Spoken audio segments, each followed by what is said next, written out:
কবি জীবনানন্দ দাশ জন্মেছিলেন বরিশালে, কিন্তু হয়ে উঠেছিলেন বিশ্ববাসীর কবি। না, ভুল বলেছি, হয়ে উঠেছিলেন বিশ্ব ব্রহ্মাণ্ডের কবি, সর্বপ্রাণের কবি।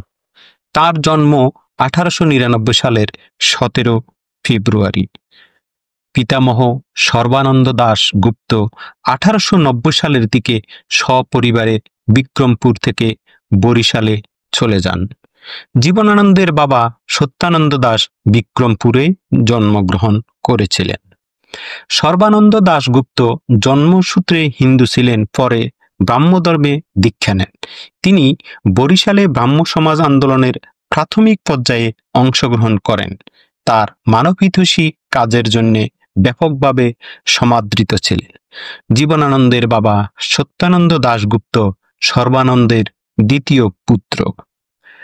সত্যানন্দ দাশগুপ্ত ছিলেন বরিশাল ব্রজমোহন কলেজের শিক্ষক, প্রাবন্ধিক, বরিশাল ব্রাহ্ম সমাজের সম্পাদক এবং ব্রাহ্ম সমাজের মুখপত্র ব্রাহ্মবাদী পত্রিকার প্রতিষ্ঠাতা সম্পাদক। জীবনানন্দের মাতা কুসুম কুমারী দাশ ছিলেন গৃহিণী, কিন্তু তিনি কবিতা লিখতেন।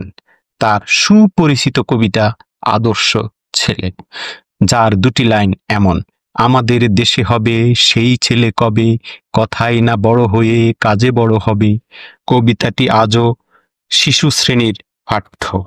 ভোরে ঘুম থেকে উঠেই বাবার কণ্ঠে উপনিষদ আবৃত্তি ও মায়ের গান শুনতেন। লাজুক স্বভাবের হলেও জীবনানন্দের খেলাধুলা, বাগান করা, ভ্রমণ ও সাঁতারের অভ্যাস ছিল। ছেলেবেলায় মামার সঙ্গে বহু জায়গায় বেরিয়েছেন। শৈশবে একবার কঠিন অসুখে পড়েন। স্বাস্থ্য উদ্ধারের জন্য মা ও নানা হাসির গানের কবি চন্দ্রনাথের সঙ্গে লখনৌ, আগ্রা, দিল্লি প্রভৃতি স্থান ভ্রমণ করেন।